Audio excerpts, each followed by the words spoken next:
Ezakheni C section near Ladysmith is now preparing to hold a prayer at the edge of the Klip River, where 14-year-old Sihle Ziqubu went missing. Sihle was last seen 4 days ago. He was swimming with his friends. The current dragged him underwater. The local councillor now trying to host the education programs for young people to warn them about the danger of these rivers. Our reporter Karinda Jagmohan is there. Karinda, good afternoon to you. Yet another young South African claimed to buy water after the flooding.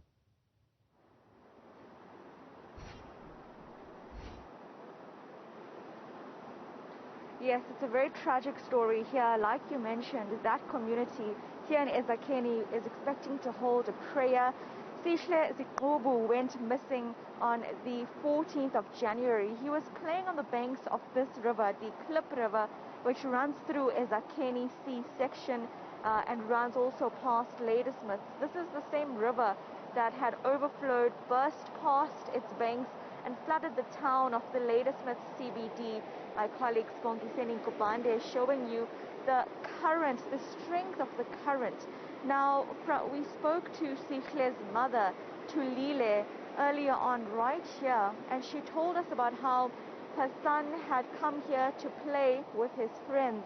Later on, they rushed to his house, and she had learned that he had been missing.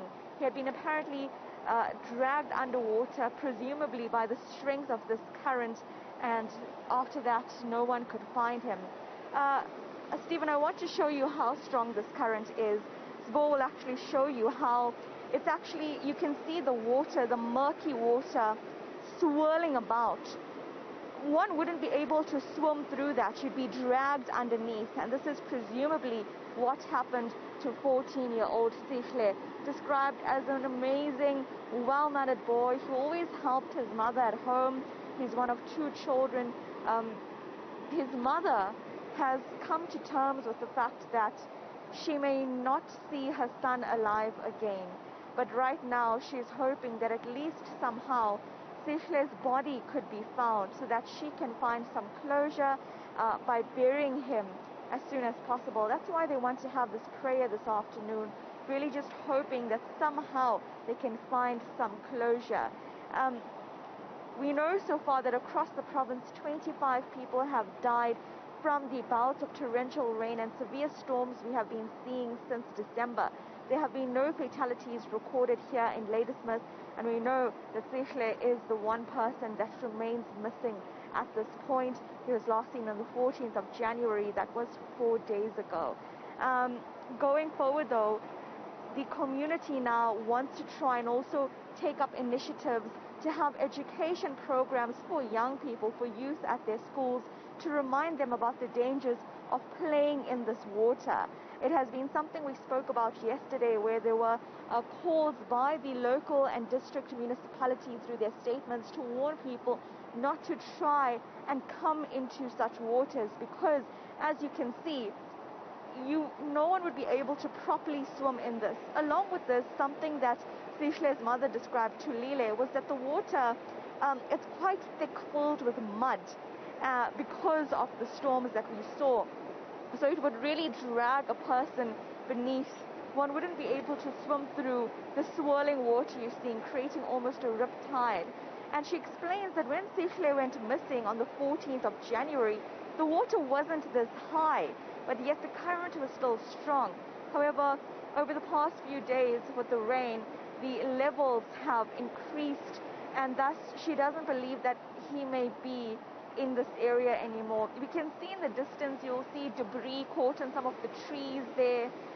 If Sihle had managed to find himself attached to one of these trees, he could have climbed to safety and called out for help. But at this point, with the speed and the strength of this river, some of the community members believed he could be, unfortunately, swept away further downstream towards where this river joins with the Utukela River, a much larger river, where the ward councillor said there's also presence of crocodiles there in that specific large river. It's a very tragic time for this community, and really this town of Ladysmith, as they try and recover from the economic damage as well. The Kokta MEC Sipho Hlomuka has been on the ground earlier today, and he just described some of the economic damages. We asked him about how the community can recover. He said there are engineering teams that will be on site to ascertain what will be the next step to rebuild. But there has been a conversation about the drainage systems in this area. He denies that there could be a fault with drainage systems. He said it's up to community members at this point to try and ensure that their roads are clear to prevent from drains being blocked. But still, one must ask, how will the town now rebuild to take into account that we are seeing such a crisis with such severe weather patterns happening almost regularly now every year. This is the third year in a row that we've seen flooding of this kind here in this town of Ladysmith and the neighboring town of Ezakheni, in which the river is flooding.